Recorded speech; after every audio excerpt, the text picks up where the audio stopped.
Bien-aimés, bonsoir et bienvenue à tous à un autre message très important en ce fin de sabbat. Bien-aimés, c'est l'un des messages les plus importants pour le temps actuel que nous vivons. Le titre du message d'aujourd'hui s'appelle Apocalypse 18, Trinité et COVID-19. Rappelez-vous, dans toutes les présentations que j'ai faites avant, j'ai fait ressortir l'amour et la gloire de Jésus. L'amour de Jésus, c'est quelque chose qui prime. Je veux que tous vous sachiez que Dieu vous aime tous. Il n'y aura pas d'attaque personnelle faite envers personne. Mais ce sera un message très difficile. Nous ne voulons pas offenser les chrétiens. Nous ne voulons pas offenser les protestants. Nous ne sommes pas là pour offenser les juifs. Nous ne sommes pas là non plus pour offenser les musulmans. Mais vous allez découvrir certaines vérités aujourd'hui qui sont extrêmement difficiles à entendre. Mais la vérité demeure la vérité. Prions. Éternel, notre Dieu, notre Père, nous te demandons de bien vouloir me cacher derrière cette croix, afin que je ne sois ni vu, ni entendu, et que Jésus soit vu et entendu. Donne à chacun des auditeurs présents, Seigneur, le désir de ne rien prendre pour acquis, aucune de mes paroles, mais qu'ils puissent aller eux-mêmes vérifier les faits pour eux-mêmes, afin de ne pas croire un homme, mais afin de croire à celui que tu envoies partager ce message. Nous te demandons tout cela pour ta gloire et ton honneur. Au nom de Jésus, Amen. Amen. Bien-aimés, encore une fois, le titre du message d'aujourd'hui s'appelle Apocalypse 18, Apocalypse 18, Trinité et COVID-19. Et notre premier texte pour aujourd'hui, c'est le texte de méditation du message que nous allons lire ici ensemble dans Apocalypse 18, versets 1 à 3. Après cela, je vis descendre du ciel un autre ange qui avait une grande autorité, et la terre fut éclairée de sa gloire. Il cria d'une voix forte, disant, elle est tombée, Babylone la grande. Elle est devenue une habitation de démons, un repère de tout esprit impur, un repère de tout oiseau impur et odieux. Parce que toutes les nations, combien toutes les nations ont bu du vin de la fureur de son impudicité, et que les rois de la terre se sont livrés avec elle à l'impudicité. Donc, bien aimé, qu'est-ce qui se passe ici? Il faut comprendre qu'est-ce qui se passe ici. Il faut comprendre qu'il y a un état d'apostasie. Il faut comprendre qu'il y a des choses qui sont dites dans ce texte nous devons mettre plus d'emphase, plus de détails. Alors, nous allons voir qu'est-ce qui se passe exactement ici, puisque ce message d'Apocalypse 18, c'est exactement le même message des trois anges. Mais pourquoi le message est-il appelé le message du quatrième ange? C'est ce que nous allons voir, c'est ce que je vais vous expliquer. Apocalypse 18, versets 1 et 3 que nous venons de lire. Maintenant, nous allons voir plus en détail. C'est une répétition du message du premier ange. Donc, le message du premier ange a affaire avec l'adoration du vrai Dieu. Donc, il y a plusieurs dieux. Il faut savoir quel Dieu nous adorons. Donc, c'est aussi le message du premier ange, c'est le message d'un peuple qui reflète le caractère de Christ à la perfection. Puisque Sir White nous dit, lorsque le caractère de Christ sera parfaitement reproduit dans son Église, c'est alors qu'il reviendra réclamer un peuple comme le sien. D'ailleurs, aujourd'hui, plus personne ne croit à la victoire sur le péché. Beaucoup de gens vous disent que nous allons continuer à pécher jusqu'au retour de Jésus, et c'est simplement après que nous serons transformés. Ce qui est complètement faux, puisque nous devons nous tenir devant un Dieu sans intercesseur, un Dieu qui est un feu consommateur. D'ailleurs, Ellen White mentionne plusieurs textes là-dessus. Je ne vais pas revenir sur ce qui a été dit dans le passé. Donc, vous pouvez aller voir mes vidéos du passé. Donc, le message du premier ange, c'est un message d'un peuple qui reflète complètement le caractère de Dieu, qui sont changés.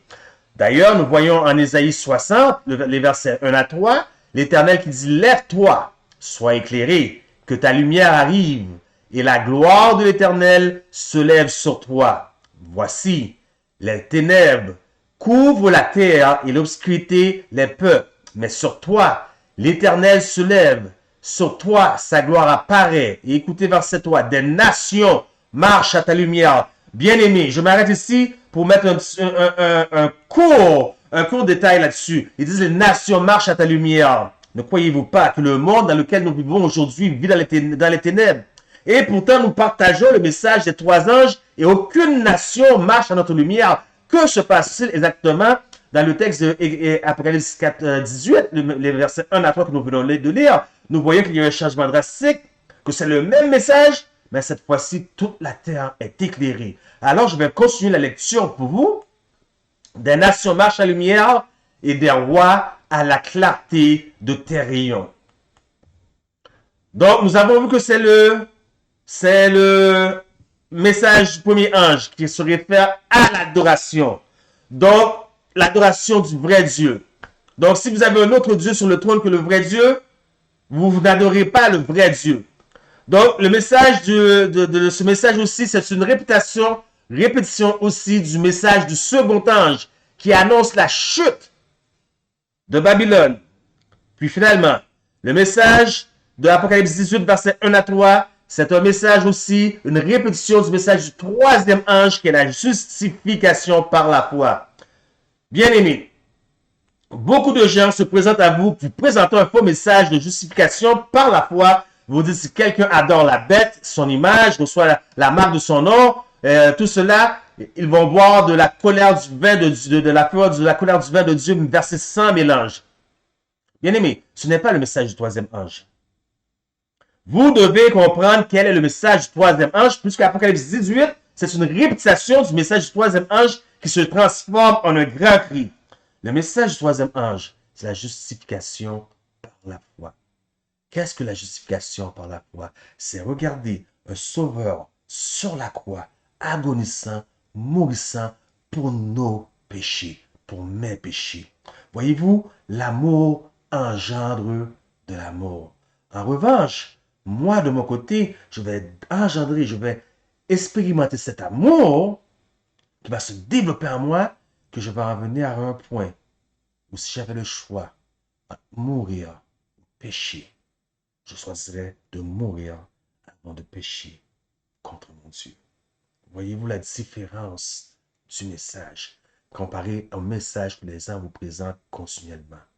Le message du troisième ange, c'est la justification par la foi. C'est Jésus qui crée cela au-dedans de nous. C'est un amour que Dieu crée en nous. Celui qui a commencé ce bon travail, cette bonne œuvre, nous dit l'apôtre Paul, la terminera. Donc, j'ai mis plus d'emphase afin que vous compreniez réellement ce que c'est que le message des trois anges, et spécialement du troisième ange qui est la justification par la foi. Et c'est aussi le message que beaucoup ont rejeté en 1888. Bien-aimés, si ce message avait été accepté, Jésus serait déjà revenu. Mais vous saviez, il y avait des gens comme moi, mon bien-aimé frère Wendell, nous ne serions pas ici si Jésus était revenu en 1888. Mais c'est le message, la révélation du caractère de Dieu qui va illuminer toute la terre.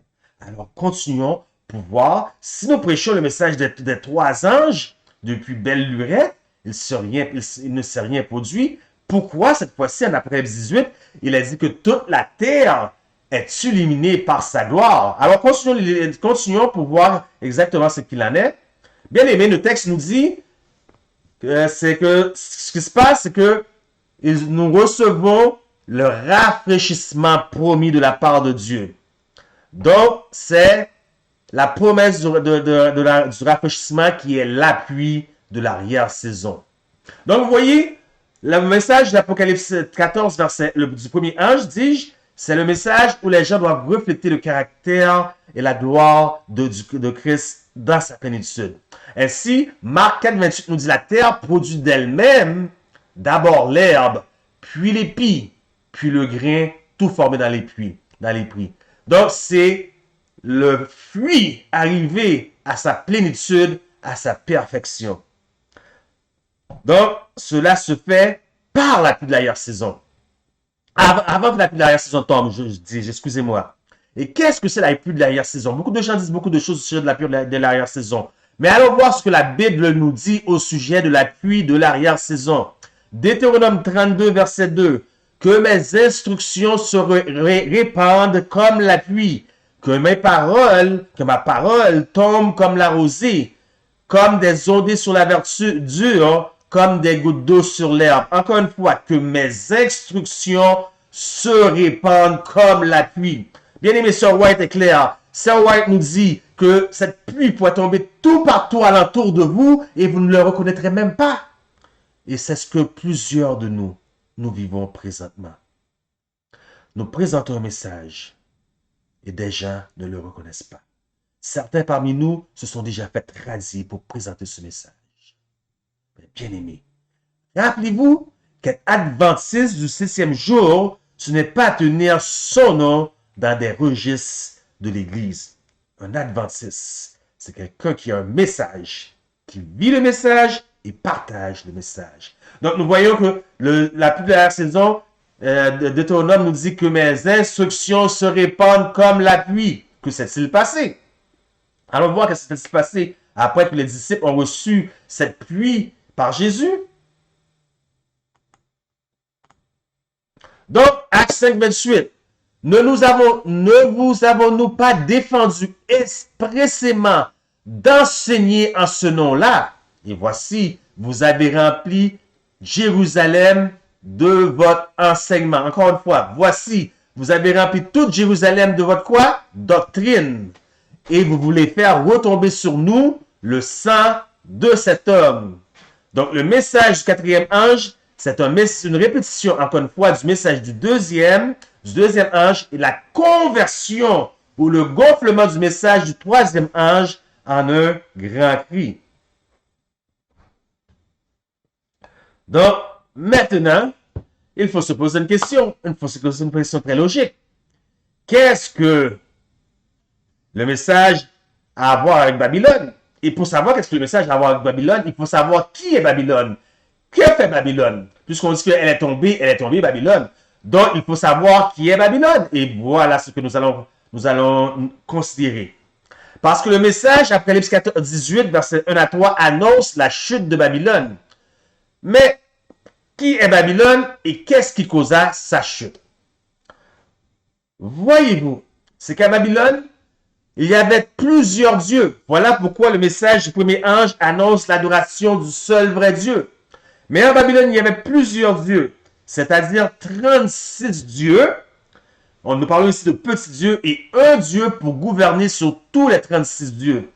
Ce dieu-là s'appelle le dieu Marduk. 36 dieux. En d'autres mots, Babylone en soi est un système œcuménique.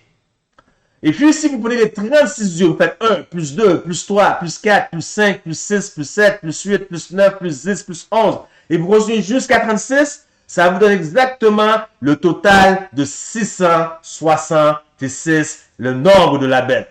Si vous prenez Marduk, le seul dieu qui devait gouverner sur les 36 dieux en Babylone, et vous appliquez le principe de Gamatria à Marduk, vous arrivez donc à 666.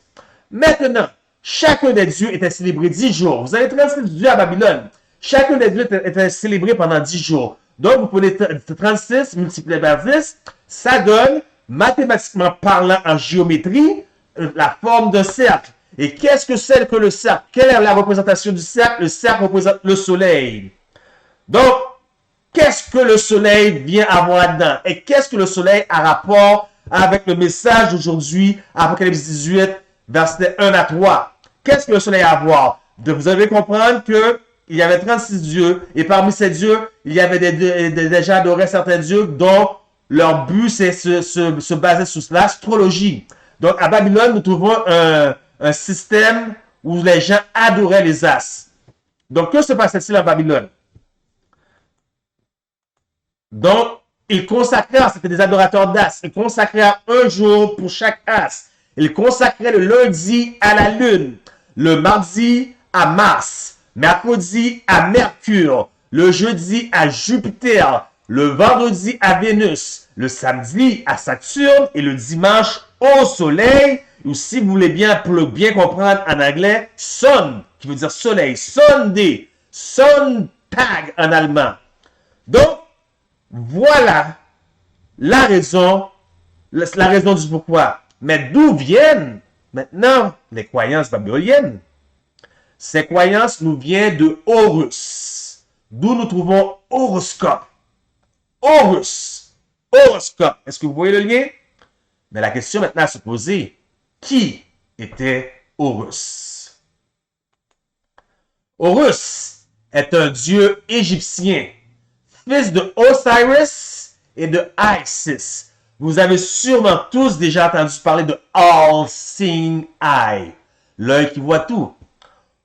Horus, où était-je? Excusez, je reprends pour vous la lecture. La lecture nous dit, Horus est un dieu égyptien, fils d'Osiris et Isis. Mais Horus, saviez-vous que Horus n'est pas égyptien? Mais qu'est-ce que s'est-il passé? Donc, rappelez-vous, à la tour de Babel, Dieu descendit et il confondit les langages. Donc, Horus, c'est simplement le nom utilisé en Égypte. Voilà pourquoi on dit un dieu égyptien. Mais Horus, ce n'est pas le dieu égyptien. Horus, c'est bien et bien Tammuz. Donc, comprenez, Tammuz. Aujourd'hui, à l'heure où je vous parle, il existe une seule église sur cette terre qui a cette puissance œcuménique.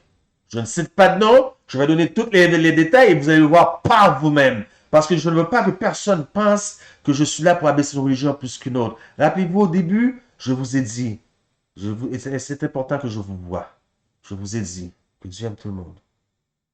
Jésus lui-même a dit, j'ai d'autres brebis qui ne font pas partie de cette bergerie. Cela, il faut que j'aille chercher. Donc, encore une fois, nous ne sommes pas ici pour offenser les catholiques. Nous ne sommes pas ici pour offenser les protestants. Nous ne voulons surtout pas offenser les juifs ni les musulmans. C'est un message pour tout le monde. Excusez-moi. Donc, je reprends.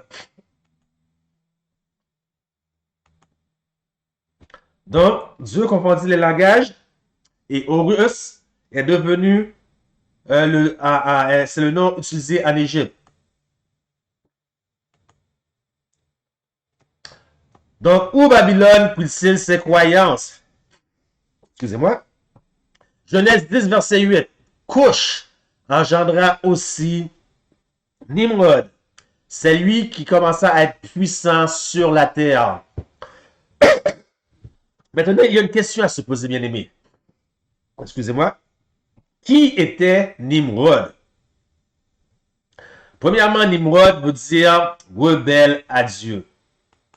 Voyez-vous, c'est que après que le péché, nos premiers parents Adam et Ève ont péché, tout a changé. Avant, il y avait paix partout. Mais lorsque nos premiers parents ont péché, les feuilles ont commencé à tomber des arbres, la nature a commencé à se dépérir même, mais aussi les animaux. Les animaux sont devenus extrêmement sauvages. Certains commençaient même à attaquer les hommes. Et qu'a fait Nimrod? Nimrod est devenu un chasseur.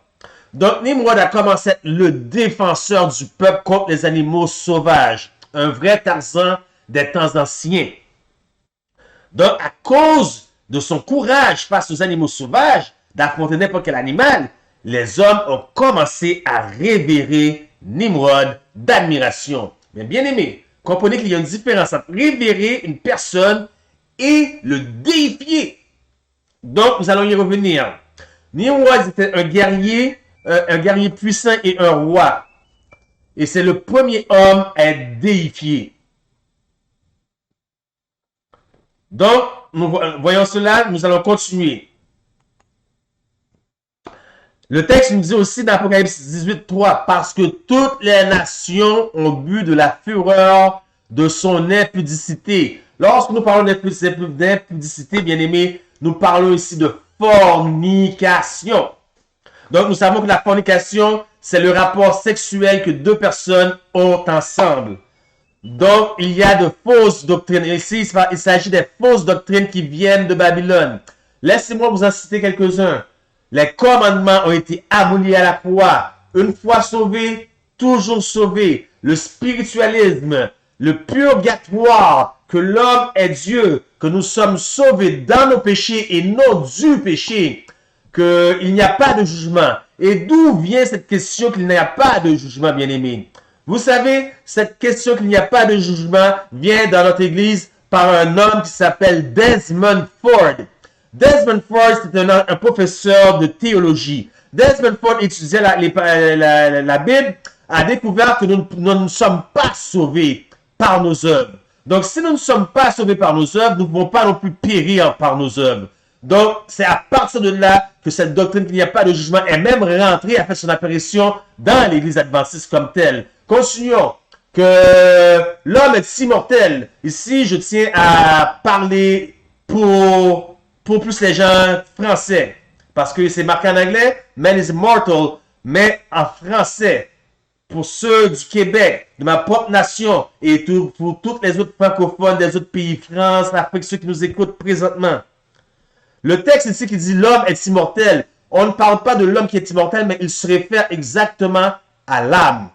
Voilà ce qu'il veut dire, que l'âme est immortelle. Il sépare l'homme en trois entités. Et on dit que l'âme est immortelle, ce qui est tellement faux. Ce sont toutes des doctrines qui viennent de Babylone. D'ailleurs, bien aimé, lorsque j'étais en 5e année au primaire, nous avons des cours de géographie. Nous parlions de la Nouvelle-France. Et vous savez comment on faisait le recensement? Il disait qu'il y avait 3000 âmes.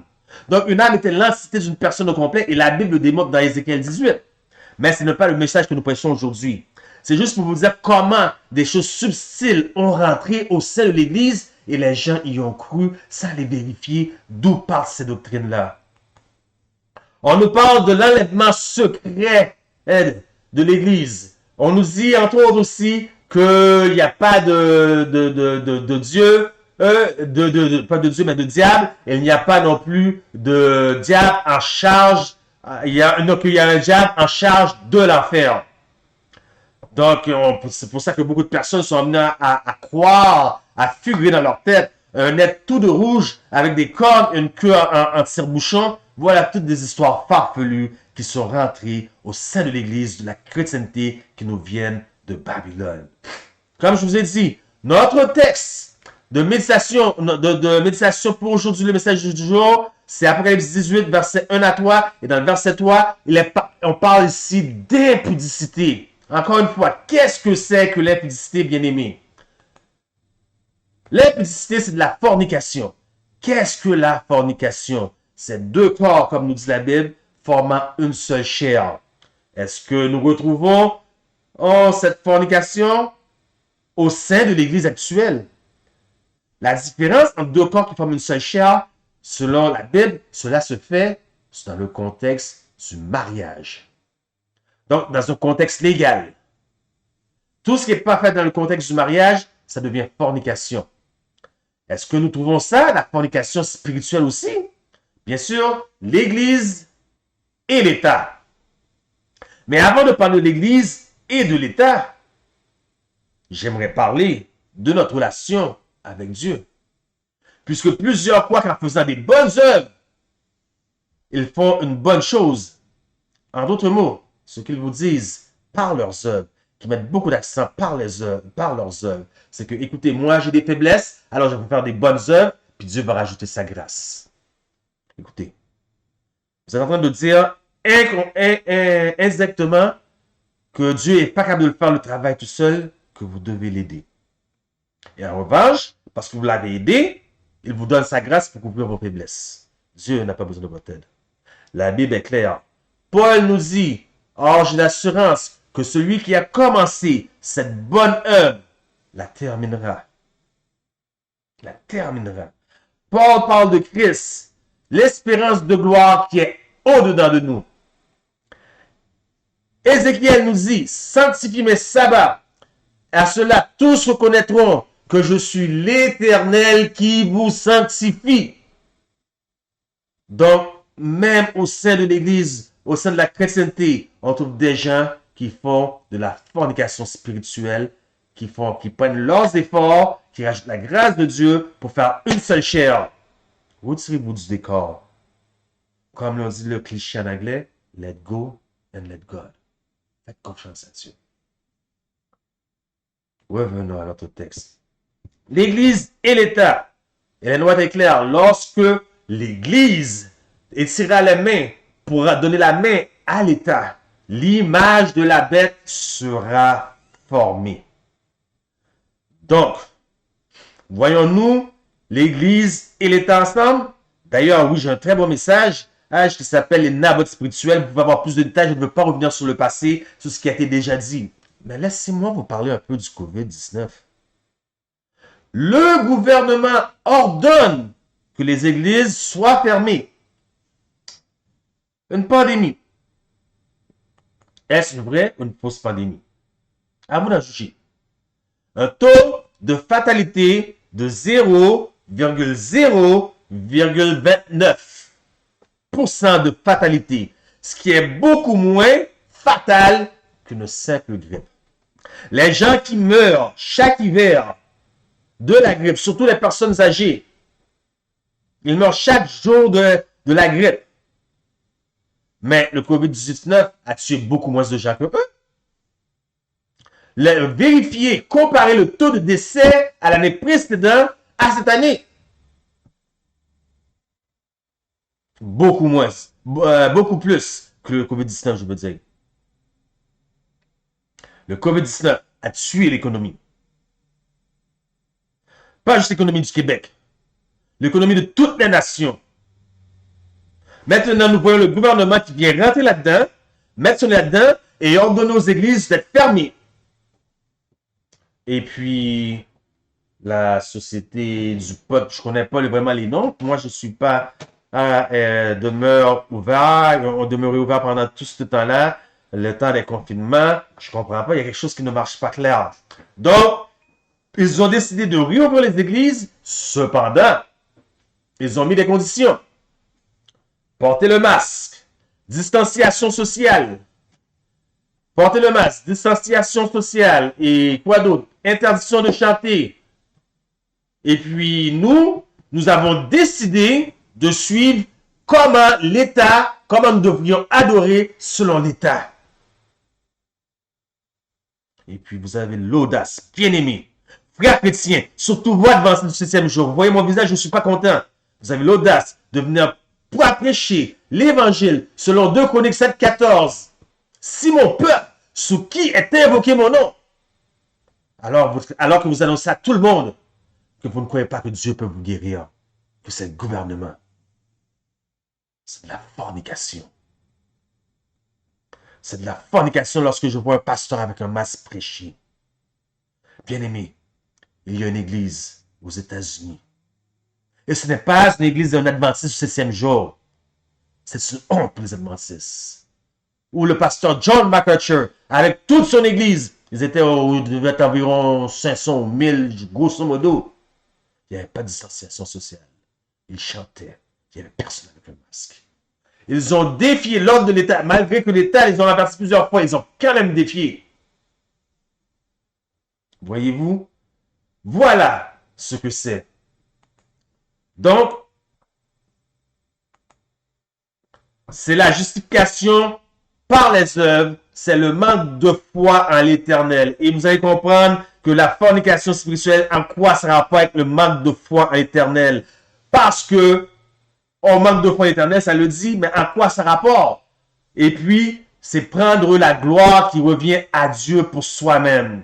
Et pourtant, Dieu a dit, je ne partagerai pas ma gloire avec un autre. Alors acceptez que vous êtes sauvés par la foi. Et cela ne vient pas de vous, mais c'est le don de Dieu. Vous êtes sauvés par la grâce. Donc, Genèse, nous allons parler du manque de foi éternel. Genèse 9, verset 11. Regardez ce que l'Éternel a dit après qu'il a purifié de la terre, parce que le cœur de tous les hommes était mauvais. Il a envoyé le déluge. Mais regardez ce qu'il a dit par la suite. J'établirai mon alliance avec vous. Aucune chair, je crois qu'il est clair, aucune chair ne sera plus exterminée par les eaux du déluge. Il n'y aura plus de déluge pour détruire la terre. Donc, l'Éternel fut une promesse. Il a dit, aucune chair ne sera exterminée. Il n'y aura plus de déluge. Mais Nimrod, qui veut dire rebelle à Dieu, Cush engendra Nimrod. C'est lui qui commença à être puissant sur la terre. Qui était vraiment Nimrod? Bien-aimé, Nimrod, Dieu a fait une promesse. Et Nimrod a dit non. Nous allons bâtir une tour dont les sommets vont toucher le haut des cieux. Comme ça, si Dieu envoie un déluge, on pourra aller se cacher. Le salut par les œuvres et non par la foi. L'Éternel a dit, mais lui, il ose ajouter, non, faisons une tour, bâtissons une tour. Toute la terre, à cette époque, parlait un seul langage. Voyez-vous jusqu'où ça peut aller, le fait de ne pas croire lorsque Dieu nous parle.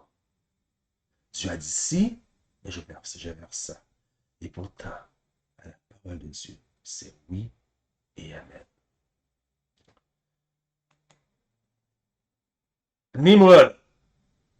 Nimrod était un puissant guerrier. De sorte que Nimrod était toujours parti en guerre. De là sont parties les rumeurs, parce qu'il était toujours parti en guerre contre d'autres nations, sont parties les rumeurs qu'il n'a pas connu sa femme Sémiramis. Bien aimé, dans la Bible, on utilise parfois des euphémismes. Qu'est-ce que c'est qu'un euphémisme? C'est un mot utilisé pour remplacer notre mot afin de ne pas choquer le lecteur qui lit. C'est une forme de censure. Donc, souvent dans la Bible, le mot connaître représente une relation sexuelle. Par exemple, Adam connut sa femme et elle enfanta. Donc, les rumeurs ont été montrées que Nimrod n'aurait pas connu sa femme Sémiramis. En d'autres mots, qu'il n'aurait pas eu de relation, la laissant ainsi vierge. J'arrive, je viens, suivez-moi bien aimé. Tous les mots que je dis ici sont pesés. Il y a un exemple concret, il y a un détail concret pour tout. Nimrod, lors de la dernière bataille qu'il a fait en tant que roi, est mort. Donc, qu'est-ce que les ennemis ont fait? Ils ont coupé tous les morceaux du corps et les ont envoyés à Sémiramis. La reine Sémiramis, épouse de Nimrod. Un peu pour la narguer, comme vu qu'elle n'avait pas connu son mari, supposément. OK? Ils ont envoyé toutes les parties, mais un seul morceau manquait. C'était l'organe reproducteur mâle. Voyez-vous ce que représente cet obélix? L'obélix représente l'organe reproducteur mâle. Au Daniel chapitre 2, dans Daniel chapitre 2, le roi Nebuchadnezzar a un rêve. Un rêve d'une statue faite de 4 métaux différents. La tête en or, vous connaissez Daniel 2. La poitrine en argent, les hanches en bronze et les pieds en fer. Et Daniel donne la signification, il dit, oh roi, tu es la tête d'or. Mais Daniel chapitre 3, le roi n'était pas content. Il dit, non, je ne suis pas juste la tête. Je suis tout le corps. Donc, il manquait juste l'organe reproducteur. Mais qu'est-ce qu'a fait l'Église communique? L'Église de Rome, qu'a-t-il fait? Il a dit non, nous avons tous les morceaux, il ne manque aucun morceau à nous. Alors, en plein cœur même du siège social du Vatican, de l'Église de Rome, nous trouvons l'obélix. Et comme les États-Unis jouent un gros rôle au niveau de prophétique, nous trouvons à Washington cet obélix aussi, qui est la représentation aussi de l'organe masculin. Voilà pourquoi, en haut de toutes les églises, presque toutes les églises, surtout les églises de Rome, se trouve cet obélix-là aussi. Et maintenant, vous me direz, oui, tu parles contre l'église de Rome, toi qui es adventiste, mais sur la pierre tombale de Ellen White, n'avait-il pas non plus un obélix? Bien aimé, vous avez parfaitement raison. Sur la pierre tombale de Ellen White se trouve un obélix. Ce que vous devez comprendre, par exemple, c'est que Ellen White a eu beaucoup de dettes au cours de sa vie. Donc, elle travaillait, elle vaquait à ses occupations, dis-je, pour payer les dettes qu'elle avait acquises. De sorte qu'à sa mort, elle a été laissée aux soins des dirigeants de la conférence générale. qui, eux, ont décidé de ne faire aucune dépense spéciale pour ce roi. Ils ont pris la pierre tombale qui avait la moins chère, qu'est-ce qu'il y avait de moins cher pour l'honorer. Et cette pierre tombale était un obélix. Rien à voir, bien-aimé, avec la franc-maçonnerie. Croyez-moi, rien à voir avec la franc-maçonnerie. Faites vos recherches, allez lire sur sa vie, faites vos recherches, allez lire ce que les pionniers ont fait, les dirigeants de la conférence générale ont fait à cette époque, et vous allez voir, ça n'a rien à voir avec la franc-maçonnerie, mais surtout, c'est surtout du carelessness, je pourrais dire, careless comme du jument foutiste, des dirigeants qui ont laissé Ellen White à elle-même après sa mort. Donc, bien aimé, donc lorsque Nimrod n'était plus, donc le peuple a commencé à se poser des questions, il est où Nimrod? On ne le voit plus. Alors Sémiramis déclara que Nimrod monta au soleil. Il est donc devenu Baal, le dieu soleil. Sémiramis tomba enceinte des rayons du soleil. Vous devez comprendre quelque chose, bien aimé, ici, c'est qu'on ne peut pas tomber enceinte des rayons du soleil. Ça prend un homme, ça prend une semence pour tomber enceinte. Ça ne peut pas. Les rayons du soleil, il y en a beaucoup qui restent, qui font un bain de soleil l'été, dans les parcs. Ils ne tombent pas enceintes. Donc, Séramus a fait croire, après qu'elle a dit au peuple, Nimrod est parti au soleil, elle a fait croire qu'elle est tombée enceinte des rayons du soleil.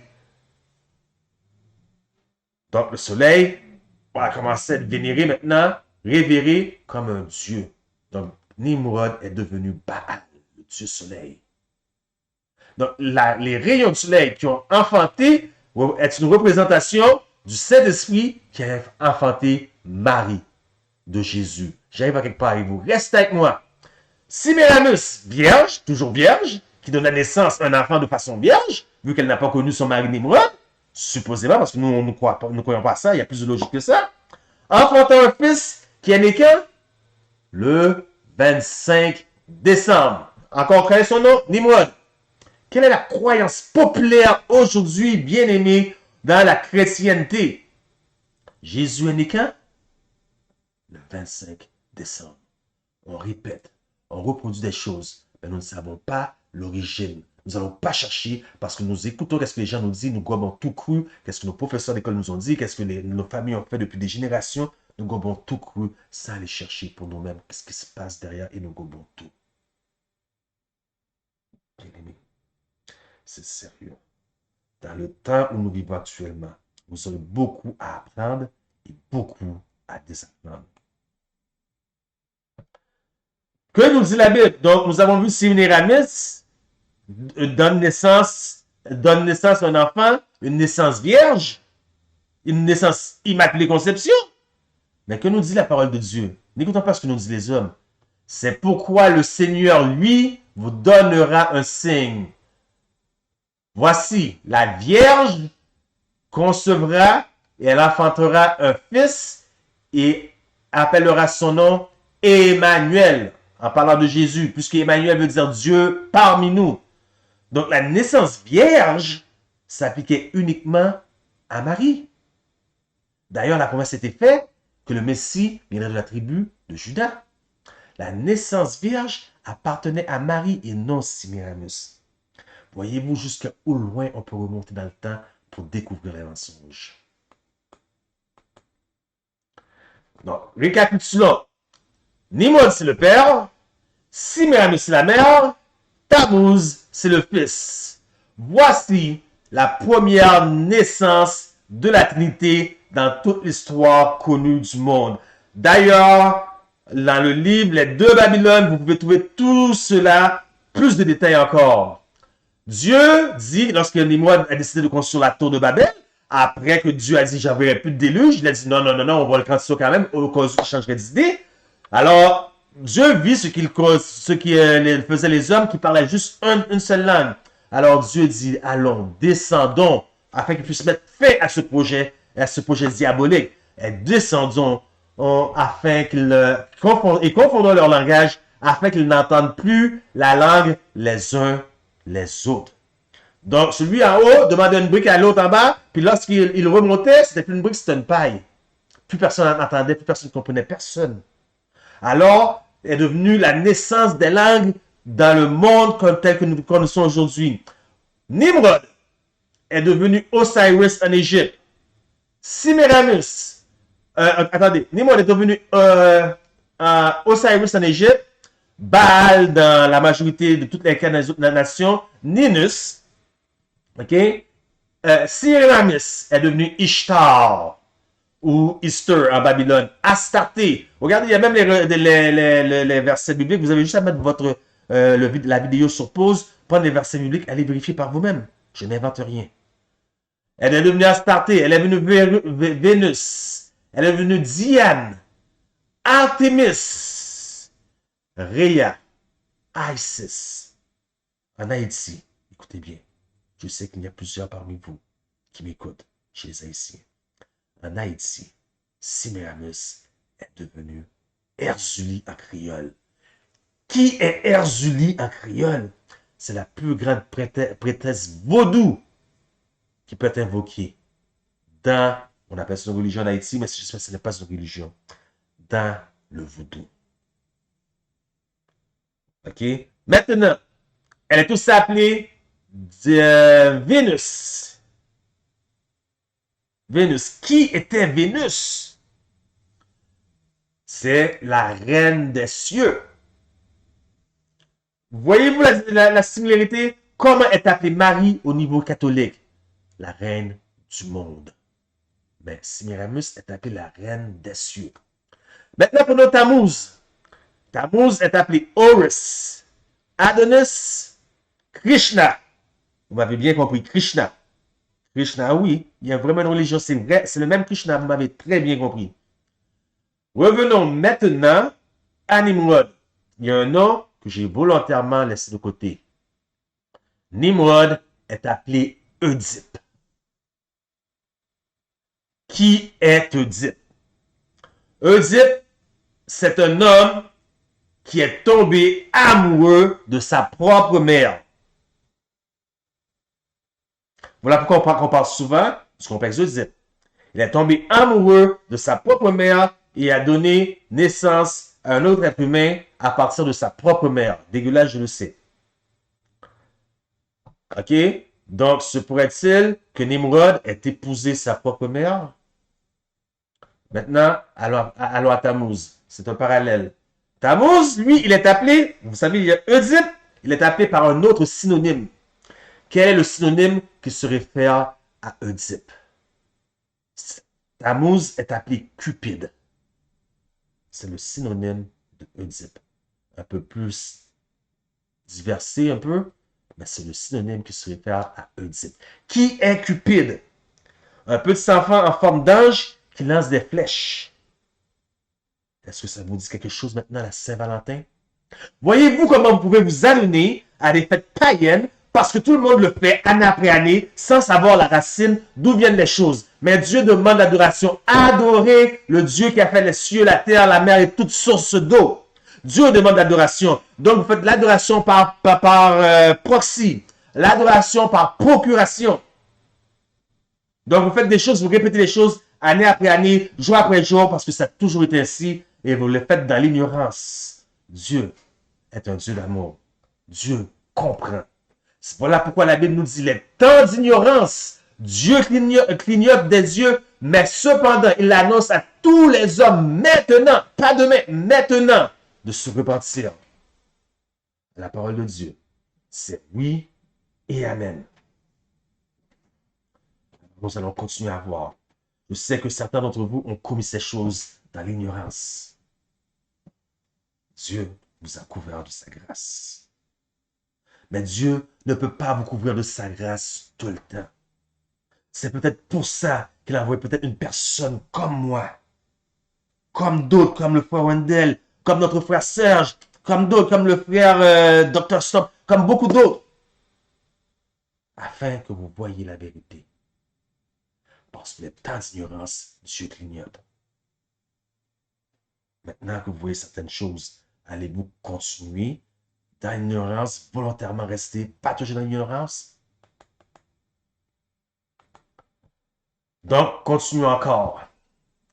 Nous avons vu tous ces noms. Nous avons vu qu'ils représentent la première et la seule Trinité. Et d'où cela vient? Faisons une lecture intéressante. The Trinity got its start in ancient Babylon with Nimrod, Tammuz, and Semiramis. Semiramis, encore une fois, demanded worship for both her husband and her son as well as herself. She claimed that her son was both the father. Aïe, intéressant. Rappelez-vous, je vais traduire ça en français. Vous allez voir qu'est-ce que je viens tout juste de dire. Oedipe et Cupide. Oedipe a une relation avec sa propre mère. Voyez? Là, les preuves sont là. C'est là dans l'histoire. Les annales de l'histoire sont écrits. C'est écrit bien avant qu'il y a eu une campagne de désinformation sur Internet pour faire les éditions de livres. Voyez? Vous ne pouvez pas dire, Lionel a dit, tout est là. Nous vivons dans les années 2000. Tous ont accès à la technologie. Personne ne devrait vivre dans l'ignorance. OK? Encore, she claimed that her son was both the father and the son. Que son fils était en même temps le père et le fils. Yes, he was the first divine and comprehensible Trinity. Voyez-vous, bien-aimés, d'où ça sort la Trinité. Nous pouvons retracer toutes les religions du monde à partir de Babylone. Et qui est Babylone maintenant? Une seule église est devenue cette église assez puissante, avec la même autorité rassembleur que Babylone de l'ancien temps. C'est l'église universelle de Rome, l'église catholique. Et rappelez-vous, comme je vous ai dit auparavant, nous ne sommes pas ici pour pointer les du doigt aux individus. Nous devons faire donc une démarcation entre les individus et le système. Car voyez-vous, il y a des catholiques qui sont beaucoup plus pieux que moi, beaucoup plus aimants que moi. Donc nous ne parlons pas d'individus, nous pointons du doigt un système. Il faut dissocier les individus. Donc bien aimé, c'est clair ici, vous n'avez aucune raison. Allons voir maintenant plus en profondeur. Que nous dit Sir White? The third angel's message has been sent forth to the world, warning men against receiving the mark of the beast of his image in the forehead or in their hand. To receive the mark means to come to the same decision and as the beast has done and to advocate the same idea. Donc ici, Ellen White nous fait une citation. Je paraphrase pour vous. Le message du troisième ange est envoyé pour éclairer le monde, pour avertir de ne pas recevoir la marque de la bête, ni avoir rien avec son image. Voilà pourquoi le message nous a été donné. Donc, nous voyons que le message du troisième ange aussi a un lien. Tous les messages, parce que c'est pas trois messages. C'est comme une chanson. Vous pouvez avoir une seule chanson, trois couplets. C'est un message. Voyez-vous, voilà pourquoi le message du troisième ange aussi se réfère aussi au message du premier ange, au Dieu que nous adorons. Écoutez, qu'est-ce que nous dit Ellen White? The mystery, le mystère de la Trinité, is the central doctrine of the Catholic faith. Le mystère de la Trinité est la doctrine centrale de l'Église catholique. Upon it are based all the teaching of the church. Sur lui est basé les autres écrits d'enseignement de l'Église. Et voyez-vous, ça ne vient pas d'un homme. Ça vient des registres officiels. Donc, c'est pas toutes les lectures que vous devez lire, que vous devez croire tout ce qui est dit. Ça vient des registres officiels de l'Église comme telle. Regardez ce signe-là sur votre écran ici. Bien-aimé. Bien-aimé. Il y a, je dirais, 30 ans de cela, j'ai joué à un jeu satanique. Mais j'ai toujours su que c'était un jeu satanique. Mais dans mon intrépidité, par curiosité, je voulais voir si c'était vrai. J'ai joué à un jeu qui s'appelle Ouija. Bien aimé, on posait une question à la planche. Il y a un triangle. Le triangle qui représente la franc-maçonnerie aussi, qui représente le All-Seeing Eyes. On mettait chacun 2 doigts sur le bord du triangle, puis le triangle bougeait tout seul et nous indiquait les lettres pour nous répondre. J'ai posé une question, le triangle a répondu à la bonne question, à la bonne chose. Mais j'ai dit c'est un hasard. Mes 2 autres amis, chacun nous a posé une question, le triangle a répondu à la bonne réponse. C'est un hasard aussi. Après ça, premièrement, on a chacun cru que c'est l'autre qui bougeait le triangle. Qui faisait exprès de bouger le triangle, qui nous faisait marcher, qui nous faisait blaguer. Bien aimé, ce n'était pas ça. Alors nous avons dû prendre une décision. Nous allons tester ce jeu. Chacun de nous, des trois, nous allons poser une question personnelle que personne ne sait. J'ai posé une question. Le triangle s'est mis à bouger. Bien aimé, j'ai frémi. Ma deuxième amie a posé une question. Même chose. Elle a frémi de peur. La troisième a posé une question. Même chose, frémi. Je travaillais de nuit dans un Burger King. En face de mon appartement, c'était l'arrêt d'autobus. Et à l'arrêt d'autobus, il y avait un canal, des trous dans le canal. Alors nous avons pris le jeu de peur. Nous avons vu que ce jeu était vraiment quelque chose de satanique. Nous avons pris le jeu. Nous l'avons rentré dans le canal. J'ai pris l'autobus. Je suis parti travailler. Le lendemain matin, bonheur, je suis revenu chez moi. J'ai descendu de l'autobus. Le même jeu était par-dessus le canal ouvert. Voyez-vous où est-ce que ça peut aller aussi loin? Et vous croyez que c'est un hasard? Donc, pour revenir, regardez ce signe-là encore une fois. Bien aimé, je vous le montre. C'est le signe que vous retrouvez sur les jeux Ouija. Mais c'est aussi le signe que vous retrouvez sur tous les bibles trinitariens. Regardez, Catholic reason for keeping Sunday. Une raison pour les catholiques de garder le dimanche. Because it is dedicated by the apostle to the honor of the most holy Trinity. Parce que c'est un jour qui a été dédié par les saints apôtres pour la Sainte Trinité. Est-ce que c'est vrai? J'en doute fort. Donc, nous avons vu que il y avait le changement des noms. Chaque personne, selon la ville, selon le pays qu'ils ont été, ils ont changé de nom. Et nous avons vu les noms de Nimrod et de Tammuz dans différents langages. Mais il n'y a pas beaucoup de noms à été donnés.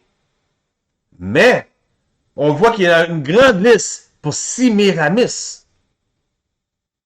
Pourquoi on porte plus d'emphase pour Sémiramis que Tammuz et Nimrod? Parce que Sémiramis est vraiment celle qui est révérée au sein de l'Église catholique. Voyez-vous, vous avez Dieu, le Père. Puis après ça, vous avez son Fils engendré, Jésus-Christ, qui est venu. Après ça, Jésus-Christ a dit à ses apôtres, à ses disciples, j'enverrai un autre consolateur. Mais aujourd'hui, Dieu le Père, comme nous dit dans Jean 4, Dieu est esprit, donc invisible à l'œil. Le Fils a fait son ascension au ciel, invisible à l'œil. Donc, il y a son esprit. Invisible à l'œil, mais qui vit dans chacun de nous. Sauf que l'Église catholique ne le voit pas. Ils savent que le Père est invisible, le Fils est invisible aujourd'hui. Et quand il dit, l'Église, je vous dis directement selon leurs écrits, l'Église catholique est une institution visible. Elle se doit donc d'avoir un chef visible. Et puis donc, quel est le chef visible? C'est la papauté. Donc, c'est pas Pape François que vous voyez ici. N'importe quel pape, c'est tout différent au même. Ça va être Pape Jean-Paul II. C'est la papauté dans son ensemble. Et le titre de la papauté, c'est Vicarius Filii. Ajoutez à cela un chiffre romain à chacune des lettres et vous arrivez exactement à 666. Mais le pape, malgré cela, malgré le Vicarius Filii, il n'est pas là. Comme vraiment représentation, il est là parce que selon leurs écrits, l'Église catholique est une institution visible, elle doit avoir un chef visible. Le pape est réellement là pour remplacer ce que l'Église voit réellement comme la vraie Trinité, c'est-à-dire Dieu le Père, Dieu le Fils et Marie. Marie, mère de Jésus. Ce n'est pas pour rien que Marie est celui qui intercède. C'est plus Jésus qui intercède dans l'Église catholique. C'est Marie qui intercède. Et puis, bien aimé, le 14 mai, il devait avoir une rencontre au Vatican avec 195 leaders mondiaux pour implanter l'encyclique papale Laudato Si, spécialement l'article 237. Quel est l'article 237? C'est pour arriver à un changement, une solution au changement climatique.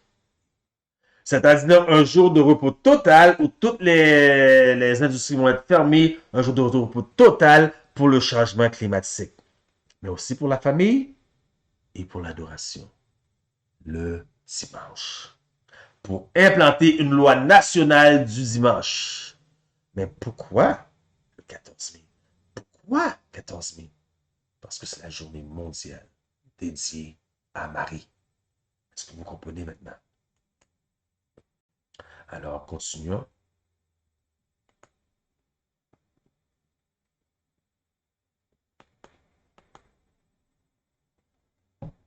Alors, nous voyons maintenant, est-ce que l'Église adventiste adhère-t-il à cela maintenant?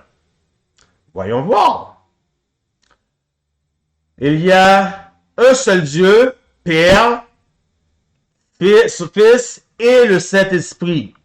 Une unité de trois co-éternels. Bien aimé, j'ai un problème avec ça là. Une unité de trois co-éternels. Co-éternels, ça veut dire aussi qu'ils sont co-égales.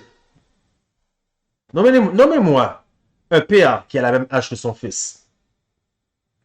Nous allons y revenir. Nous allons y revenir, ok? Donc, the one God whom we worship is a unity of three divine persons. Ok? Donc, et puis vous trouvez cette doctrine-là dans la doctrine numéro 2 de l'Église adventiste. Mais nous allons revenir avec ce que je veux dire, le père qui a la même âge que son fils. Ça ne sera pas long. Donc, nous avons vu dans Apocalypse 18, verset 3, très important, que parce que toutes les nations ont bu du vin de la fureur de son impudicité, et que tous les rois de la terre se sont livrés avec elle à l'impudicité, et que les marchands de la terre se sont enrichis par la puissance de son luxe. Nous voyons ici Pape François, avec le Premier ministre du Canada, Justin Trudeau, vêtu de noir, tandis que lui, il est vêtu de blanc. Avec Poutine, excusez-moi, avec le président Poutine. Ici, c'est le pape Bénédicte. Nous voyons avec Pape François, avec Madame Angela. Nous voyons encore avec Barack Obama. Bien aimé. Ils disent que toutes les nations du monde, pas un, toutes les nations se sont livrées à son impudicité. Ça veut dire qu'on court vers un nouvel ordre mondial. Il doit y avoir un seul dirigeant, et ce dirigeant va être le pape.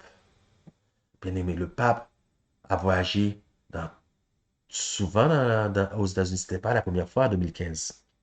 Mais jamais un pape dans l'histoire ne s'est adressé au Congrès. Voyez-vous la prophétie devant vos yeux? Jamais. Il s'est adressé au Congrès et devinez quoi? Pas un mot n'a été dit sur Jésus ou sur le péché. Voyez-vous, ils ont un autre agenda que celui que vous pensez. Mais le problème maintenant, c'est que, écoutez, je parle souvent à des théologiens avec qui j'ai fait mes études en Alberta. J'ai beaucoup d'amis de théologiens aussi dans les autres doctrines qui me disent, mais pour revenir à un nouvel ordre mondial, une seule religion, ça ne marchera pas. C'est impossible. C'est impossible. Pourquoi c'est impossible? Que se passe-t-il avec toutes les religions du Moyen-Orient? Prenez l'Iran, l'Irak. Ce sont même pas des musulmans, des zoroastriens. Et prenez les religions du Moyen-Orient, du Middle East. Ce sont des musulmans. Ils n'ont rien à voir avec le catholisme. Ça n'a rien à voir.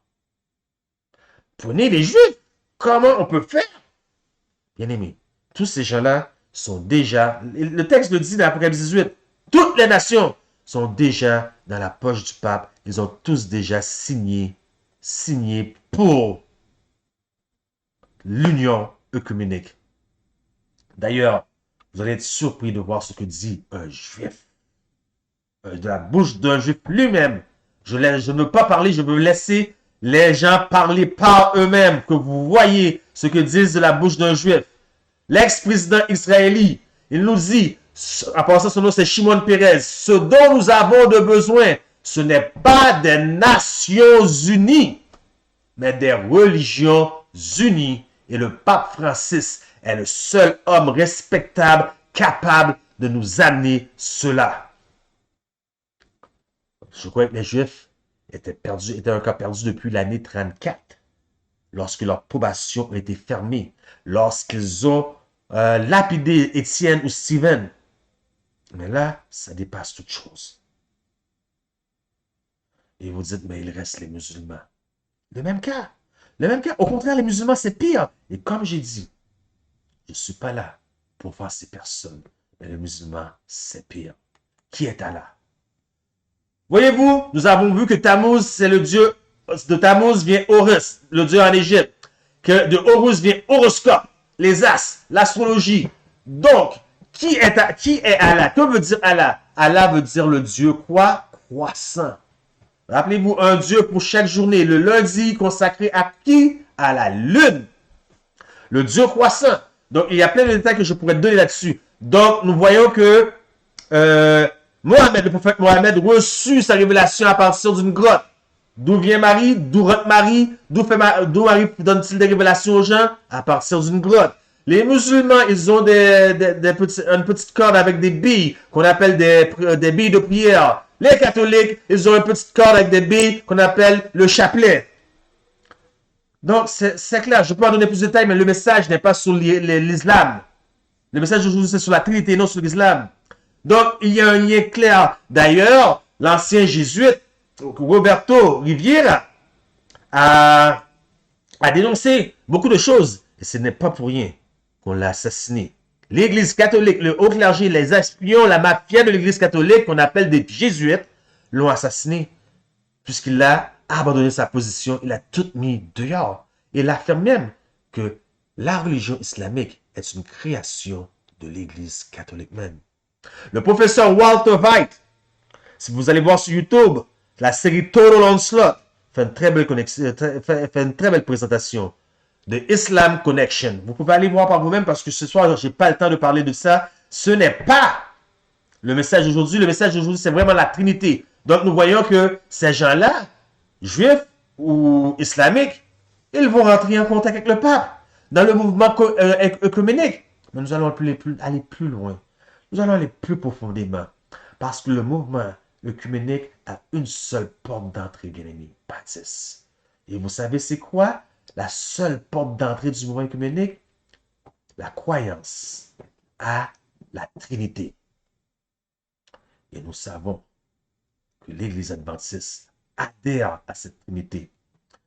Donc, nous allons voir plus loin ce qu'on appelle l'adoration par proxy.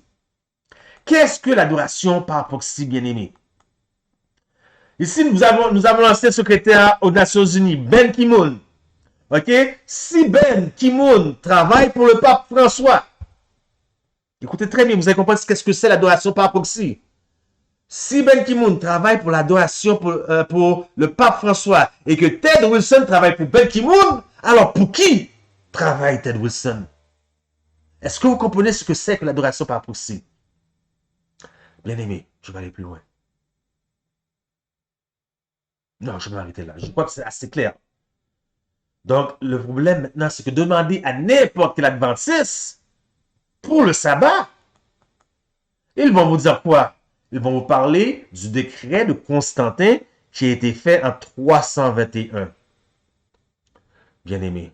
Oui, il y a un décret qui s'est fait par Constantin en 321 pour le sabbat. Mais ce n'est même pas l'entrée au mouvement œcuménique, c'est réellement la Trinité. Parce que le sabbat, c'est une chose. Mais ils s'arrêtent là, en disant que leur connaissance se limite au décret de Constantin, ignorant la révolte qui s'est faite sur Bar Kokhba en l'an 132. Voyez-vous, les Juifs ont commencé une révolte contre les Romains. La révolte a mal tourné. Ça a été tellement sanglant que les chrétiens ont commencé à avoir peur. Afin de se distancer des Juifs pour ne pas être massacrés par les Romains, ils ont commencé à garder le premier jour de la semaine, le dimanche. Voyez-vous la relation entre le Dieu, Soleil et la Trinité? Donc, ça va plus loin que ça. Ça va beaucoup plus loin que l'an 132. L'adoration du soleil se faisait avant même le temps de Jésus par les Juifs. Alors vous pensez que Shimon Peres, ça surprend sa déclaration? Ça ne surprend pas, puisque l'adoration se faisait même par les enfants d'Israël dans le temps avant même que Jésus vienne. Et vous dites, preacher, on veut un texte. Alors je vais vous en donner un. Ézéchiel 8. Il me dit, fils de l'homme, lève les yeux du côté du septentrion. Je lèvai les yeux du côté du septentrion et voici cette idole de jalousie était au septentrion de la porte de l'autel à l'entrée. Il me dit, fils de l'homme, vois-tu ce qu'ils font, les grandes abominations que commettent ici la maison d'Israël pour que je m'éloigne de mon sanctuaire. Écoutez, mais tu verras encore d'autres grandes abominations. Alors il me conduisit à l'entrée du parvis. Je regardai et voici, il y avait un trou dans le mur. Et il me dit, fils de l'homme, perce la muraille. Je perçai la muraille et voici, il y avait une porte. Et il me dit, entre et vois les méchantes abominations qu'ils commettent. J'entrai, je regardai et voici, il y avait toutes sortes de figures de reptiles, de bêtes abominables et toute idole de la maison de qui? La maison d'Israël, peinte sur les murailles tout autour. 70 hommes, pas n'importe qui, des anciens d'Israël, des anciens. Donc vous devez connaître c'est quoi un ancien, au milieu desquels était Jazania, fils de Shaphan, se tenait devant ses idoles, chacun l'encensoir à la main, et il s'élevait une fumée, une épaisse fumée. Il me dit, fils de l'homme, vois-tu ce que font dans les ténèbres les anciens de la maison d'Israël, chacun dans sa chambre, pleine de figures, car ils disent l'Éternel ne nous voit pas. L'Éternel a abandonné le pays. Elle me dit, tu verras encore d'autres grandes abominations. Et il me conduisit à l'entrée de la porte de la maison de l'Éternel du côté du septentrion. Et voici, il y avait des femmes assises qui pleuraient. Qui? Tammuz.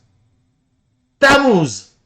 Et il me dit, vois-tu, fils de l'homme, tu verras encore d'autres abominations. Nous ne parlons pas de nations païennes. Nous parlons de la nation d'Israël ici qui pleure Tammuz.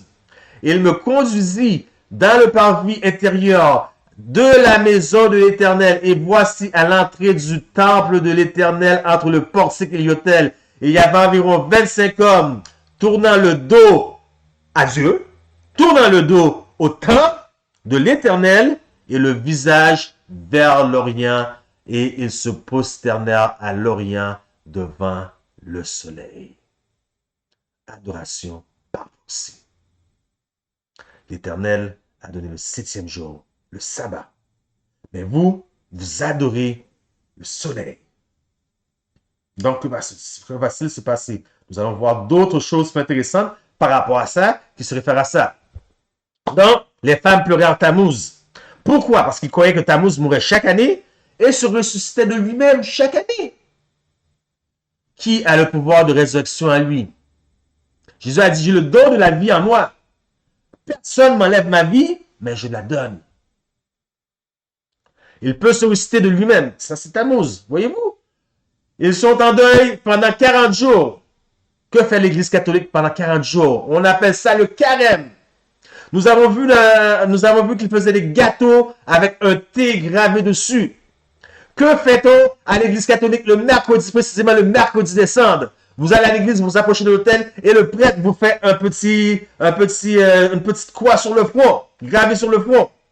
Tammuz est né le 25 décembre. Quelle est la croyance populaire chez les chrétiens d'aujourd'hui? Que Jésus est né le 25 décembre. Voyez-vous comment on fait de l'adoration par proxy? Tammuz est né d'une vierge.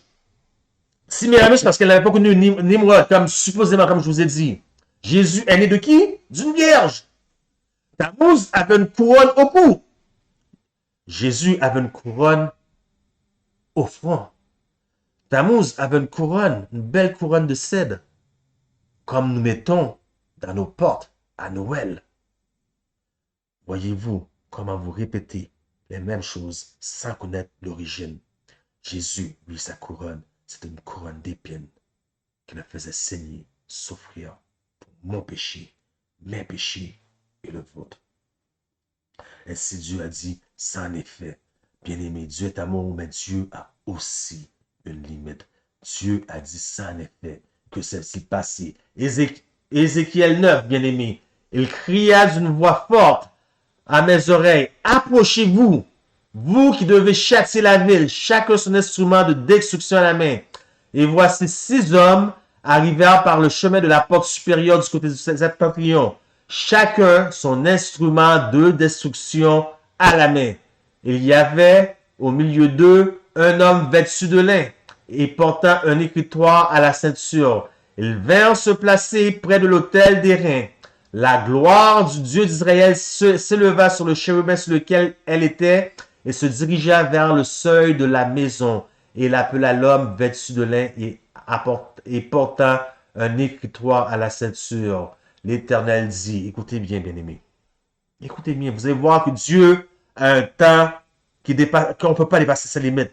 L'Éternel dit, passe au milieu de la ville, au milieu de Jérusalem, et fais une marque sur le front des hommes qui soupirent et qui gémissent à cause de toutes les abominations qui s'y commettent. Vous pouvez avoir la marque de Dieu, le sceau de Dieu sur le front ou la marque de la bête.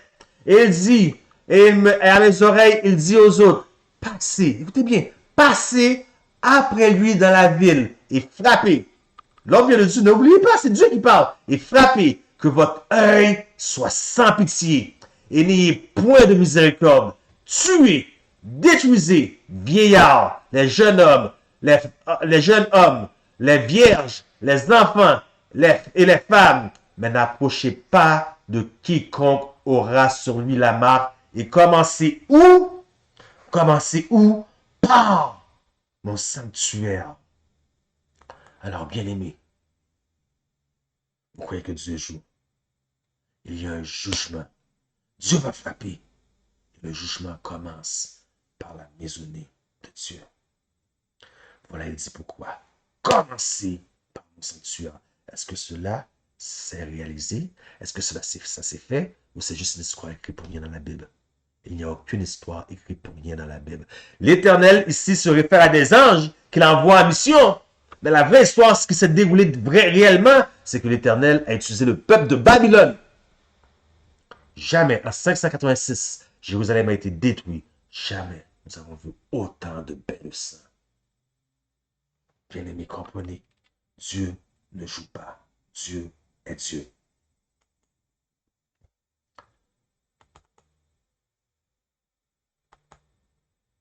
Donc, nous retraçons ici toutes les religions du monde à partir de la Babylone ancienne, incluant la doctrine de la Trinité.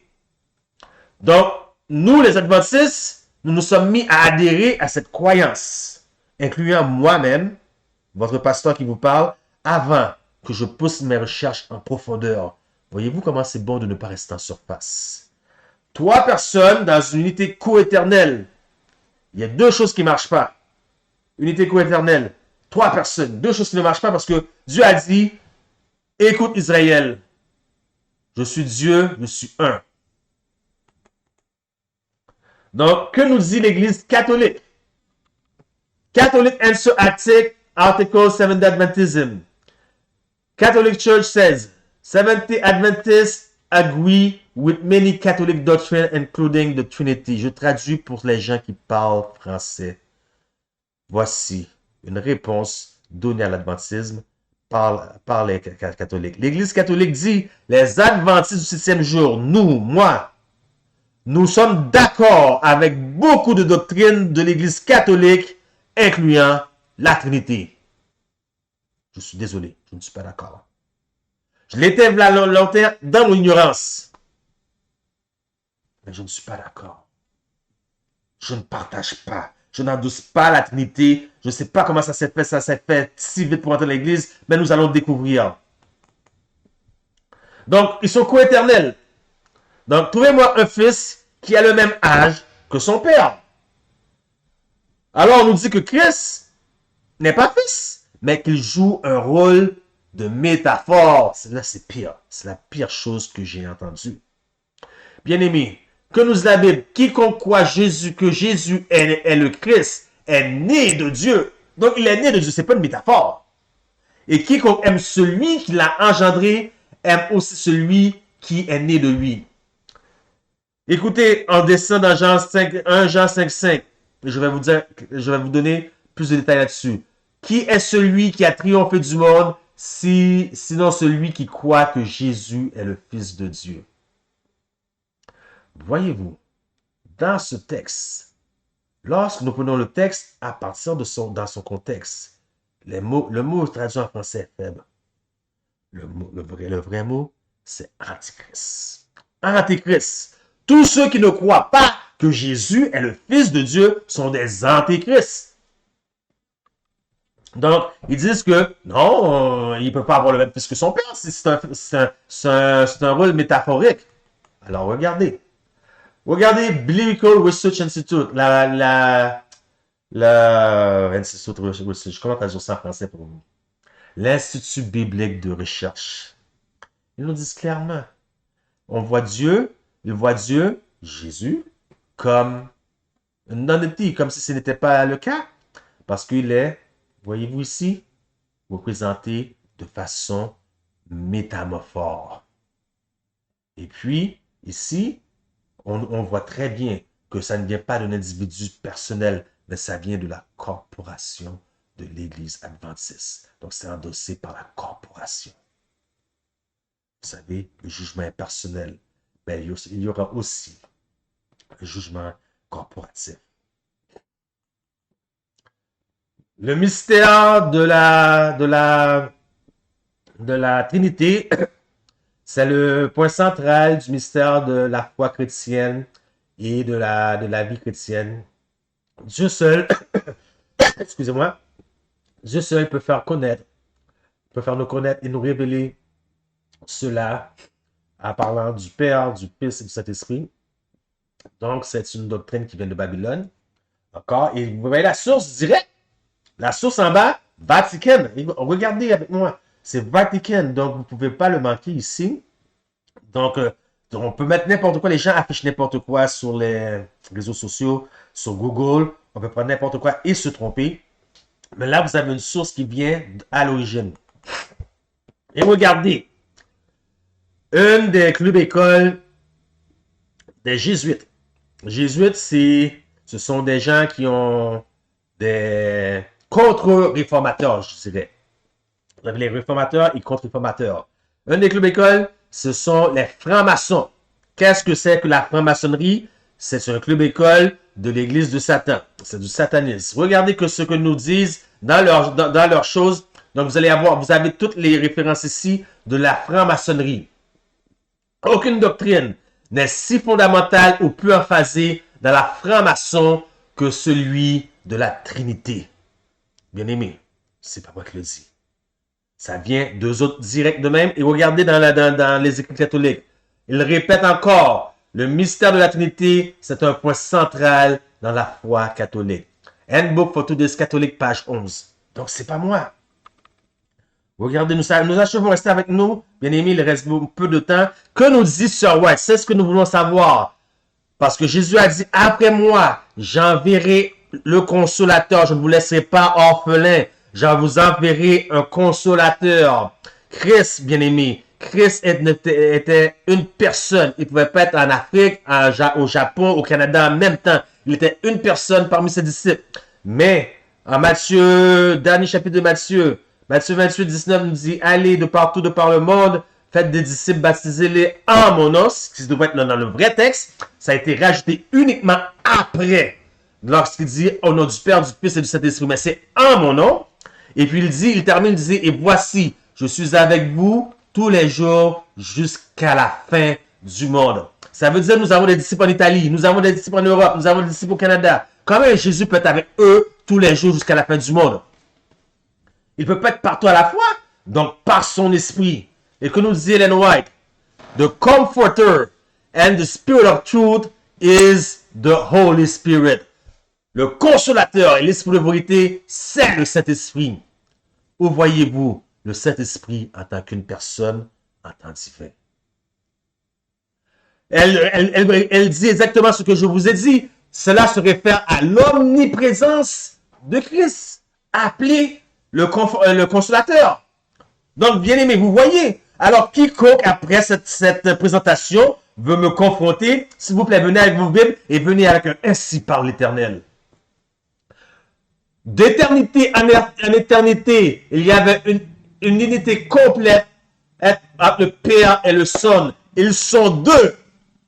Bien-aimés, où voyez-vous qu'ils sont trois? D'ailleurs, lorsque vous lisez l'esprit de prophétie, vous voyez toujours qu'il y a un conseil. Et qui rentre dans le conseil? C'est toujours Jésus. Jésus rentre dans le conseil du Père. Jamais nous avons vu le Saint-Esprit rentrer dans le conseil du Père. Pourquoi? Parce qu'il n'y a pas de Saint-Esprit en tant que troisième personne. Parce que Dieu est esprit. Jésus nous dit, Jean 4, c'est un esprit en vérité parce que Dieu est esprit. Et un homme engendre un homme, mais un Dieu engendre un Dieu. Donc Dieu engendra Jésus. Donc croyez-vous pas qu'il a le même esprit que le Père en lui? Où voyez-vous une troisième personne, bien-aimé? Continuons. Vous connaissez très bien cet homme. L'enseignement. Là, ici, nous parlons de nos pionniers. Qu'est-ce que nos pionniers ont cru? L'enseignement de Satan trouvé à partir de l'hédénisme et de la papauté, de la doctrine de la Trinité, nous conduit, nous retourne à la théologie papale dans la noirceur et la destruction totale. Voyez-vous ce que nos pionniers n'ont pas adhéré à cette doctrine-là? Regardez plus. L'œcuménisme, c'est l'adoration. On part pour si à Marie, si Méramis. Elle veut une seule religion mondiale. Adoration du soleil. Loi nationale du dimanche. Et une seule façon c'est la seule façon de guérir la planète du COVID-19 selon le pape François et du changement climatique. Voyez-vous, bien-aimés. Continuons. Ellen White, prédiction. Écoutez bien. Paul, que nous dit Paul? Paul, il a travaillé dur, mais Paul a dit, je sais qu'il s'introduira parmi vous quand? Après mon départ, des loups cruels qui n'épargneront pas le troupeau. Dieu a montré la même chose à Ellen White. Dieu a montré la même chose à Ellen White de sorte que Ellen White a fait la prédiction. Elle a dit que tout va changer dans l'organisation, de nouvelles organisations vont être formées, de nouveaux livres vont s'écrire. Écoutez, qu'est-ce que nous dit Ellen White? I tell you now that when I am laid to rest, great changes will take place. Pas comme Paul. Elle dit, je vous dis maintenant, lorsque je serai mis au repos, en voulant dire mort, il y aura de grands changements qui vont être entrepris. Continuons pour voir quels ont été ces changements. Nouvelle organisation serait établie, des nouveaux livres seront écrits. OK? Donc, je vais avancer parce que le temps me manque. Je vais avancer. OK, nous allons passer par-dessus celle-là. Lorsqu'Ellen White parle de nouvelle organisation qui sera formée, de nouveaux livres qui sera formés, elle parle de 50 ans en arrière. Si nous partons de 1860, 50 ans en arrière, où ils ont été enseignés par Dieu lui-même au travers du don prophétique donné à l'Église. Donc, tout a été établi à partir du don prophétique donné à l'Église. Puis maintenant, il y a commencé à avoir des changements. Et c'est ce que nous voyons 5 ans après la mort de Ellen White, où Leroy Froome écrivait un livre, The Coming Comforter, en 1915. Et puis c'est ainsi que la doctrine est rentrée. Maintenant, Leroy Froome lui-même, il a dit, il avoue, il témoigne. Je n'ai rien trouvé dans les croyances des pionniers. Je n'ai rien trouvé dans les lectures des pionniers. Je n'ai rien trouvé dans les écrits des pionniers qui peut supporter la croyance que je vous apporte. Au contraire, je suis allé la chercher par des sources extérieures. Leroy Froome lui-même le confirme en 1915 et tous dans l'Église. Vous continuez à porter allégeance à Leroy Froome. George Knight. Mais écoutez, ça me renverse que des anciens collègues de moi qui ont étudié en Alberta avec moi et des anciens professeurs, et sans insulter personne, je ne cite pas de nom, me communiquent, me contactent par Facebook à cause que je n'adhère pas à la Trinité. Et pourtant, nous avons tous étudié George Knight, les écrits de Ellen White. Vous voyez comment vous contredisez vous-même? Écoutez qu'est-ce que nous dit George White. Most of the founders of Seventh-day Adventists would not be able to join the church today if they had to subscribe to the denomination fundamental belief.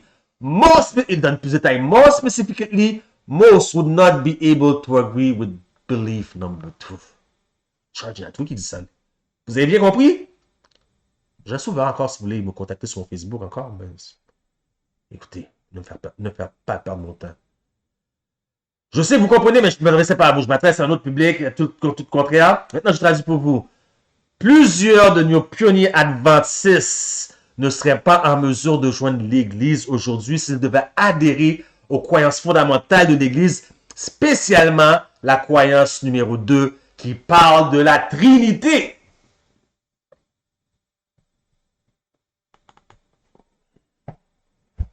Laissez-moi voir si c'est signifiant. Ouais, c'est signifiant. Tout est signifiant. J'essaie juste de le lire pour le paraphraser parce que le temps nous fait la guerre ici. Ok, non, nous allons paraphraser cela puisque nous l'avons vu dans d'autres circonstances. Ici, J.N. Lobaro, réponse autorité. C'est contraire au sens commun, c'est contraire aux Écritures et son origine vient du paganisme. Nous avons vu tout qui sort de Babylone. Donc, excusez-moi, je n'y adhère pas. La croyance... ok, voyez comment qu'il ridicule. Je vais lire pour vous la dernière partie. Dieu s'est envoyé lui-même dans le monde pour mourir et réconcilier le monde à lui-même. Il s'est ressuscité lui-même. Il a monté vers lui-même. Il plaide devant lui-même. Il est médiateur de l'homme à lui-même. Voyez votre doctrine de Trinité là. Je n'irai pas plus loin. Ok. Daystar, James White, époux de Ellen White. Qui est menteur? Celui qui nie que Jésus est le Christ. Celui-là est l'Antéchrist, comme je vous l'ai dit tout à l'heure. Celui-là est l'Antéchrist. Qui nie le Père ni le Fils? Vous niez le Fils? Puisque Jésus n'est pas né du Père. Jésus est un Dieu co-éternel avec le Père, mais il joue un rôle métaphorique.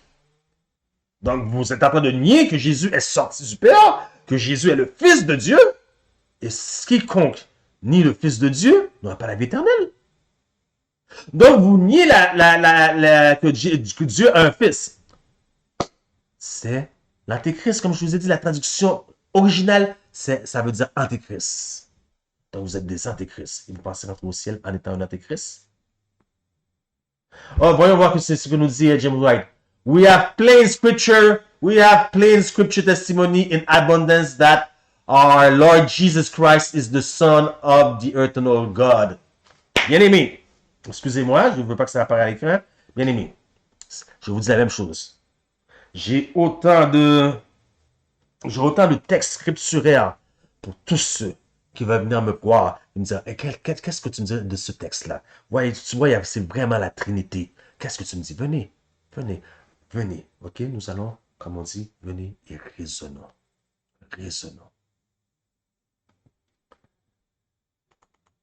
Intéressant, et je vais pas aller plus vite, bien aimé, le temps vraiment nous fait la guerre. Les textes scripturaires dans la Bible, trouvés dans la Bible, et les nombres de fois que c'est cité par Ellen White dans les témoignages. Ok? Regardez. Ici, refer to God and the Holy Spirit. Référer de Dieu à que le Saint-Esprit 0 fois. Et puis 0 fois dans l'esprit de prophétie. Call the Holy Spirit. Appelez le Saint-Esprit un être, comme je vous ai dit, comme un être, 3 personnes. 0 fois. 0. Pas une fois, vous avez tous les détails. Vous avez tous les détails.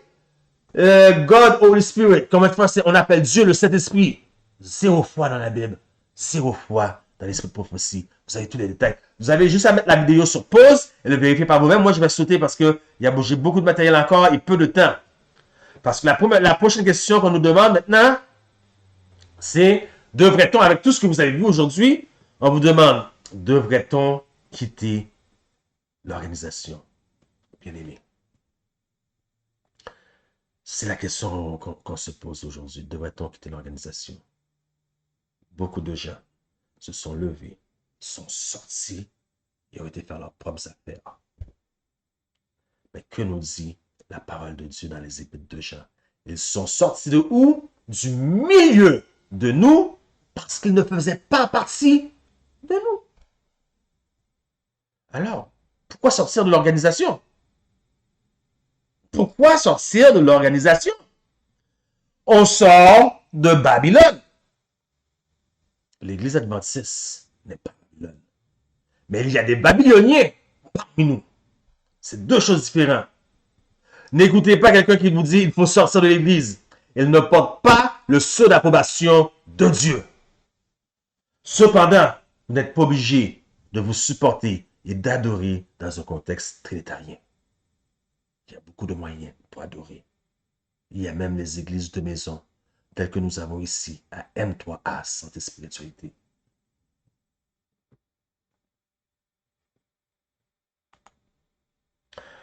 Devrait-on quitter l'organisation? Bien aimé. Dans les Écritures, il est dit, Thy way, O Lord, is in the sanctuary. Donc, tout ce qu'on doit savoir se trouve dans le ministère sanctuaire. Dans le sanctuaire, vous avez, dans le lieu très saint, vous avez l'arche de l'Alliance. À l'intérieur de l'arche de l'Alliance, vous avez les 10 commandements, aussi le bâton le bâton d'Aaron qui avait fleuri. Et vous avez par-dessus, regardez bien, 2 chérubins, les ailes déployées qui regardent vers le bas. En d'autres mots, ils regardent, ils surveillent que ce qui est dans l'arche de l'Alliance est protégé. Alors, la conférence générale n'est pas l'Église. Ils sont les gardiens de ce qu'il y a à l'intérieur. Mais, si la conférence générale dort, ils vont garder quoi? S'ils s'apostasient eux-mêmes, ils vont garder quoi? Ils ne peuvent pas regarder ceux qui sont à l'intérieur. Au contraire, ils vont les corrompre plus. Et puis, c'est ce que les droites nous disent. Ils ne sont plus la voix de Dieu. Elle dit, il y a eu une époque où je considérais la conférence comme la voix de Dieu. Elle a regardé en bas. Cette époque est résolue. Est résolue. Bien-aimés, aujourd'hui, vous avez vu la vérité, les racines, l'histoire, comment la Trinité fit son apparition au sein de l'Église. Il y a tellement loin à faire sur le sujet. Je ne m'attendais pas d'être ici si tard ce soir, bien-aimés. Mais il y a encore beaucoup plus sur le sujet. Tout ne peut pas être dit. Voilà pourquoi, parallèlement à mon ministère M3 Santé Spiritualité, je vous inviterai peut-être. Il y en a d'autres personnes. Voyez-vous, nous, les prédicateurs de soutien personnel, notre but, ce n'est pas la popularité. Notre but, ce n'est pas de gagner une somme d'argent. Notre but, notre unique but, c'est de faire connaître les messages. Voilà pourquoi nous travaillons de concert avec plusieurs autres gens. Et ce soir, j'aimerais prendre le moment de vous inviter, comme la présentation était plus historique que scripturaire, à aller voir d'autres points de vue. J'aimerais vous inviter à vous diriger sur le canal YouTube B majuscule, point E majuscule, T majuscule. Vous allez trouver d'autres messages de la sorte,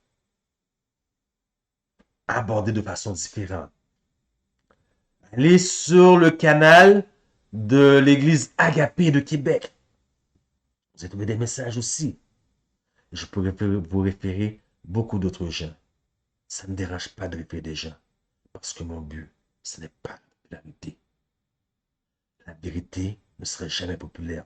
Ce qui a fait le réveil dans l'Apocalypse 18, verset 1 à 3, puisque c'est une répétition du message des trois anges, mais jamais il était dit que toute la terre fut illuminée par sa gloire. Qu'est-ce qui a produit ce changement? La pluie de la guerre saison. Et cette pluie peut tomber partout sur tout le monde et vous ne sauriez la reconnaître. Parce que la Bible est claire, elle dit ce sont les doctrines bien-aimées. La pluie de la guerre saison, ce sont les doctrines que mes instructions tombent comme la pluie.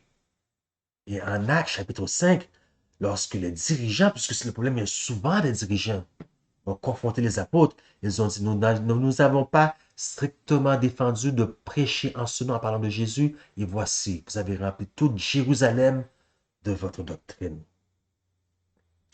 Bien-aimés, ne laissez pas cette pluie tomber à côté de vous sans la reconnaître. Beaucoup certes diront, quelle est cette chose étrange qu'il prêche? Nous savons que le Saint-Esprit, c'est Dieu.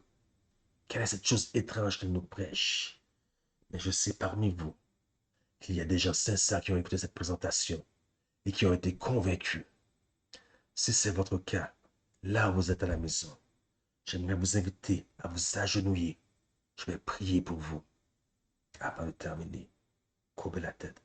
Éternel notre Dieu, notre Père, nous savons que le message n'est pas populaire. Le message de Jésus n'était pas populaire, Seigneur, puisqu'il allait à l'encontre de toutes les croyances des scribes et des pharisiens. Et ce sont les dirigeants de son époque qui les ont crucifiés. Voici certainement ce soir, c'est les gens qui nous écoutent de la maison, ils veulent prendre la décision. Ils ont peur eux aussi d'être crucifiés par les dirigeants de leurs églises, par leurs amis, par leurs familles qui ont toujours cru des choses comme ça.